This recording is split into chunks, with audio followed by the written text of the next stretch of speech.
However, speaking of losing money, that goes perfectly into what we were discuss. So, expensive divorces. We got the obvious examples, right? We got Bill Gates, right? We got Jeff Bezos, multi-million-dollar divorces. By the way, billion. Sorry. By the way, they did confirm. Apparently, he was cheating with someone at Microsoft. That's why they divorced. So that little fucking email they sent out, that little diplomatic shit. If we have chosen together to make this decision for the betterment of us, of all that bullshit. You know what it is? Is that a lot of people were like, "Oh, this nigga for sure cheated," you know, whatever, on Instagram. And there were a lot of people in the comments, you know, mostly female, that were like, "Why do you assume it's about cheating?" You know, I feel like it could be a lot of things. It could have just drifted apart, you know? Money changes things. You know, it doesn't have to. You guys have no proof, blah, blah, blah. And then, like, the next day, it's like, turns out he was dicking down, like, 6 of his secretaries, whatever the fuck the case was.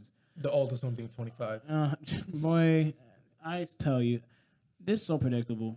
And Bill Gates was opening the gates to somebody, to somebody's pussy the whole time. I mean, when you got all the money in the world and then your wife... Money opens a lot of doors. This makes sense. You know, it explains a lot. It explains why Microsoft as a brand has been inferior, because instead why it's garbage, because he's too busy fucking interns to come up with a good update to fix the issues with the software. This is why I traded in my Xbox One. Thank you, Bill Gates, for focusing on your dick more than the importance of your software. I hope I don't even know. Whatever, integrity.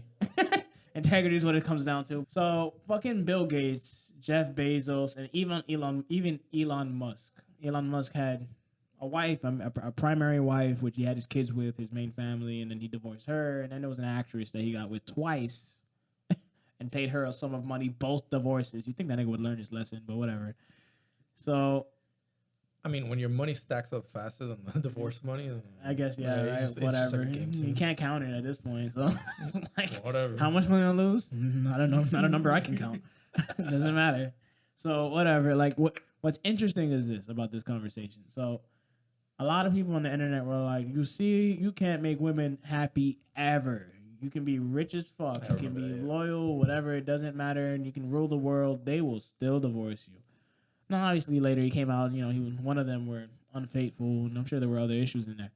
But one of the primary issues with divorcing couples is finances, right? Statistically speaking.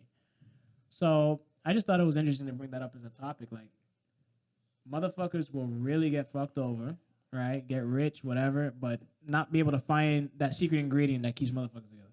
I mean, what is the solution to keeping a relationship together, especially one that's lasted so long? Maybe has gone through up and downs.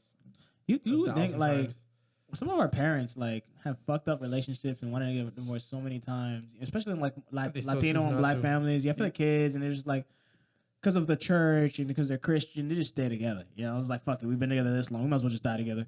You know, and they just ride with it. But that's not the case with some of these other couples. I think it's weird to fucking start your life over at fucking 55. You know, I'm just like, all right, I'm gonna start dating again. That's why a lot of them just stay together and don't even bother getting divorced. Yeah, and they just fuck people on the side, right? Yeah, but you think that's the solution?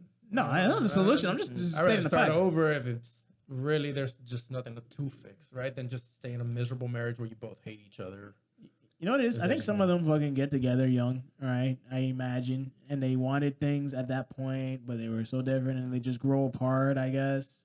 Or they realize that they got into it for the wrong reasons. And then they get kids because they think it's going to solve it. And it doesn't. Make it work. So they're just they're digging this fucking hole and burying themselves in it as they go along. And so one day they just fucking give up. And they're like, you know what? We should have done this. This is what happens when it's like being in a stock. You buy into it. And you're down. And it's going down. And it's going down. You just fucking try to rebuy to lower your average, and it keeps falling. They tried to buy the dip. Neo. Yeah. They tried to buy the dip with their kids. The pre-dip. Yeah. And then they just fucking sold out at a heavy loss.